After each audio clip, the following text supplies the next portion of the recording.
ধারণ করে না। তাই এই রয়েছে এই চণ্ডাল ভাই, কলঙ্কিনী রাখবো এই ঘাটের মধ্যে। তবে আমি মনসা হয়ে স্বপ্ন জানাবো চণ্ডালদেরকে।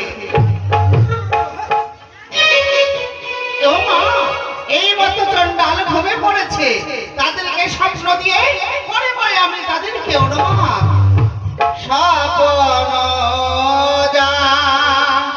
নাইছে যে